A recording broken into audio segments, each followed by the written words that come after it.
Hello，我係 Josh 啊。今個禮拜咧咁就考禮拜四夜賽啦。咁全例夜宴嚟嘅。因為咧要遷就翻咧禮拜三重陽啊嘛。咁但係咧今次咧有個現象喎。大家咧切記要留意嘅。呢個咧係證明咗咧今次呢個全例夜宴咧就真係絕對唔簡單嘅。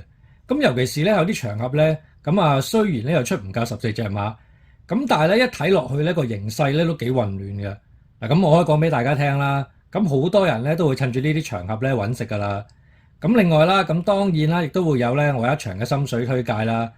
呢匹馬膽咧應該唔係冷門咧，都係半冷門嚟㗎啦。一陣咧就會推介俾大家嘅。首先啦，未 subscribe 我 channel 嘅朋友咧，今日記住啦，subscribe 我個 channel。另外咧嚟緊咧，我喺11月份咧，我會開始咧有翻免費推介資料俾大家嘅。我咧亦都會有個新電話 number 咧俾大家加嘅。而且咧加咗我 WhatsApp 嘅朋友咧，將會咧有個公開嘅真飛參考嘅。所以咧大家咧記住啦，留意嚟緊11月份嘅第一個賽馬日啦。今次咧就跑8場泥地賽事啦。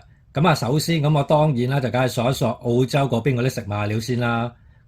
一索咧發覺咧居然咧冇人咁提住跟隊喎。所以咧大家今次咧真係一定要小心啦。尤其是咧，今次咧有個現象咧係非常之奇怪嘅，就係咧而家阿潘頓咧當然就係冠軍嘅騎師啦，第一名啦。今次咧佢就有5匹坐騎啦，跟住咧第二咧就係霍雲星。今次8場馬咧佢係得4隻咁多嘅啫。排第3嘅，而家係三哥咧就唔係阿田泰安啦，係巴道啦。咧佢都係得4隻啫喎，即係咧最多咧都係潘頓5隻馬嘅啫，霍雲星、巴道咧就各有4隻。但係有2位騎師咧，竟然咧坐騎咧係多過佢哋嘅喎。而且咧最重要嘅係咧，呢2位騎師咧係未開齋嘅。第一位啦，就係金城江啦。8場賽事咧，佢有6匹坐騎嘅，騎咗6隻馬。第二個仲勁，包尾嘅潘大偉，又係8場賽事同樣有6匹坐騎嘅。哇！淨係呢個牌面啊，已經亂世佳人啦。不過坦白講啊。金城江同埋潘大偉呢2條友咧，以金城江嗰手馬咧就點都好啲嘅，因為咧姚本輝咧俾咗3隻馬佢都係識跑泥地嘅，即係甚至乎咧連瑞奇威風咧都試過有表現嘅。不過咧潘大偉嗰啲咧，嗰幾隻馬咧又真係有啲難搞啦，即係希斯嗰隻長勝威龍咁啦。呢隻馬其實上年咧都試過跑近嘅，但係咧今次咧就擺個金城江落去啦。呢隻長勝威龍咧就係第4場嘅。呢匹馬咧其實咧今季咧跑過2次咧都冇近過嘅。不過咧佢泥地咧係有少少追勁嘅。會唔會爆咧呢場？而家當然未知啦。另外啦，韋達嗰隻咧就特別啲喎。俾咗阿潘大偉去搏，就係第3場嘅呢匹8號順義。其實呢匹馬咧又唔係太差嘅。但係潘大偉啲馬咧真係唔係好買得落手咯。即係尤其是咧，全部都好似岩岩沉沉嘅。即係雖則咧，佢就跑6隻，但係唔排除咧，佢都會攝啲大冷位啦，即係好似3344咁咯，最多。即係大家小心啲啦，因為冇理由8場馬佢會有6隻坐騎噶嘛。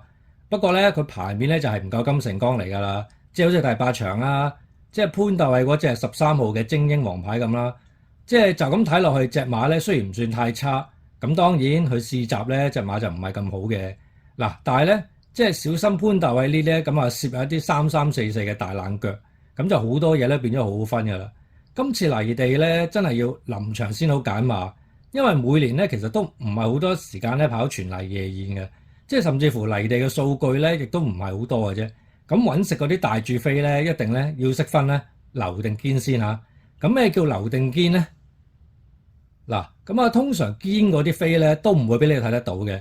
即係好多朋友都以為咧，即係臨場嗰2分鐘咧，咦隻馬着燈喎，着綠格喎，喂咁跟啊！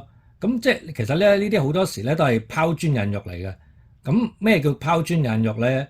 其實呢個稍後咧，我可能再拍片啦，再同大家詳細慢慢講啦。簡單啲嚟講啦，就即係可能有位大戶佢就驚人跟到佢啲飛，先喺2分鐘嗰陣時咧掉啲錢落去。嗰啲人咧跟飛嗰啲啦。嗰啲人咧就通常臨場咧都會跟噶嘛，大家都知啦。有啲跟飛嗰啲可能臨場係畫飛啊，或者開個 F 市撳啊咁樣嘅。嗱，咁你跟咗頭嗰陣啦，咁你基本上咧就冇第二陣噶啦。咁啊之後佢再整多一陣，可能係臨場30秒嘅。咁好多時咧跟風嗰啲咧，你點跟得切咧？甚至乎可能會講一句，都跟咗啱啱嗰隻啦，呢隻唔跟啊。咁其實咧，可能最尾呢隻咧先係堅料嚟嘅。咁啊，甚至乎坦白講啊，有時甚至乎可能係最後10秒先落飛嘅。呢啲時間落飛嘅都大有人在嘅。咁所以其實太早落飛嗰啲咧，就大家千祈唔好盡信咯。嗱，咁啊好啦，咁啊講翻今次嘅提供先啦。嗱，今次咧我當然都會有推介俾大家啦。嗱，咁我嘅心水咧就喺第3場嘅4班千二米。咁呢場馬睇落去咧，其實咧有隻馬都幾穩陣嘅，就係10號嘅良區好友。咁呢匹良區好友咧，今季初啦，咁啊2場泥地咧都係黃寶嚟跑嘅。咁但係咧一場咧就慢閘放唔出啦。咁一場咧雖然放得出，但係就斷得快嘅。咁跟住啦，上一次咧就俾阿何澤堯跑谷草千二米啦，咁呢場咧又到位喎。咁但係咧，今次呢隻馬咧又咪俾翻黃寶嚟跑啦。咁其實正常嚟講咧，呢隻咧今次就必搏㗎啦。嗱，不過咧你又睇到，我又睇到，阿豬阿狗都睇到，即係呢啲阿婆都識買嘅馬咧，我就唔推介㗎啦。嗱，呢場馬咧我就會推介咧一膽3腳俾大家嘅。咁呢隻良區好友咧係必定要拖嘅。咁呢場馬我嘅馬膽咧就係3號呢匹咧好多利高。嗱，呢匹好多利高咧就未入過3甲嘅，咁最叻咧都係跑第3。咁但係呢位馬主咧蔡葉良先生咧，咁啊同伍行志個爸爸啦，即係伍碧權咧就非常之 friend 嘅。即係以前喺伍碧權嗰度咧都有3兩匹咧利高係嘅馬咧都幾好成績嘅。嗱，咁呢匹好多利高咧，咁第一樣嘢啦就係佢喺外地咧係跑開膠沙地嘅。咁其實咧，佢上季咧，佢已經諗住減3吞㗎啦。但係點知咧，佢喺3班谷草1000米嗰度咧就吞唔落，因為咧佢遇到咧更加之勁嘅，即係好似顏色之王啊、年少多好呢啲。嗱，咁大家都知啦，今年啊年少多好有幾勁啦，顏色之王嘅表現亦都唔差。咁所以好多利高咧，跟住咧又打消咗呢個減3吞嘅心態啦。咁啊一心留到今季先出擊。嗱，佢今次咧又轉晒啲配備啦。同埋好多利高咧，之前咧專登跑咗兩條1000米咧先跑呢場嘅。咁其實咧1000米直路咧，其實唔係咁啱去跑嘅啫。咁呢場咧，其實好多利高咧都試過好多次泥閘先嚟跑噶啦。咁啊，尤其是咧有一課泥閘咧，更加之咧係人6個馬位添。嗱，咁所以一嗰課泥閘咧，一隻咧就係長途馬，一隻就側身馬，而且嗰場咧都係得4隻馬嘅啫。嗱，不過咧咁跑第3嗰隻咧齊歡墜落咧之後咧，其實都順利贏咗馬啦。咁其實之前咧，佢喺沙田嗰課泥閘咧，其實都試得幾好下嘅。咁啊，千祈唔好以為咧呢隻好多利高咧，呢匹馬係符符碌碌嘅喎。嗱，今次咧呢匹馬咧就一定有分頭㗎啦，因為咧佢上次輸咗6個馬位跑第12嘅。嗱，今次就唔同啦，換咗啲配備，仲要排到個2檔。嗱，呢場咧更加之咧有熱門馬同喺度遮一遮添，大樹好遮陰。嗱，雖則咧佢今次咧就唔會話十分之冷，因為上次帶住落飛嗰條友咧，咁今次咧一定會喺度夾實呢隻馬㗎啦。所以咧呢隻好多利高咧，今次咧必定會搏嘅。咁而且咧都會有啲分頭嘅。咁馬膽咧就會揸住呢隻先嘅。嗱，咁配嘅方面咧咪有3隻嘅。咁第一隻咧咁頭先講咗啦，咁啊就係10號嘅良區好友啦。咁呢匹良區好友咧，今次咧擺得黃寶嚟咧就一定擺前走㗎啦。即係擺唔擺到咧，佢都會盡砌㗎啦。呢匹良區好友其實黃寶嚟咧都幾夾下嘅。咁好啦，第二匹啦，第二匹咧就係2號嘅新力。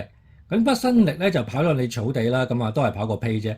嗱，咁泥地咧都試過跑2次，有次咧個勢頭咧都追得幾好嘅。咁呢匹馬咧個評分咧其實已經冇乜渣拿㗎啦。不過咧今次咧換上黃志宏咧繼續跑泥地咧，咁佢試泥閘咧都有啲走勢嘅。咁呢匹馬咧其實都好忠心、好準成下嘅。咁所以咧今次咧我覺得咧都值得去拖嘅。咁好啦，最後一匹啦，我就會喺2匹馬嗰度揀嘅。咁第一隻咧就係4號嘅明天更好啦，第二隻咧就係1號嘅神意金剛。嗱，咁我哋其實揀隻好分頭啲嘅，咁所以我揀1號嗰隻神意金剛先。咁明天更好，如果大家有注嘅，咁咪拖埋佢咯。咁呢隻神意金剛咧，其實咧就一定識跑泥地㗎啦，因為咧佢父系咧好多馬咧，即係好多兄弟咧都識跑泥地嘅。嗱，而且呢匹神意金剛咧今次降落嚟4班咧，雖則佢孭個磅係幾重下。咁但係出翻啲匹神意金剛咧，其實佢試泥閘咧係非常之 OK 嘅喎，即係都幾跟得下㗎。而且咧，佢喺9月30號嗰塊閘咧都試過衝贏一啲高班嘅對手嘅，即係例如川甲戰鷹呢啲馬啦。所以呢匹神意金剛咧，今次咧就唔好睇小佢啊！葉楚航啲馬做膽咧就唔好啦，嗱，但係做腳咧拖翻住嘅話咧，佢衝到上嚟咧都幾好分㗎。咁啊好啦，今次咧就提供呢場啦，第3場嘅4班千二俾大家參考。咁啊，大家記得留意我下條片啦。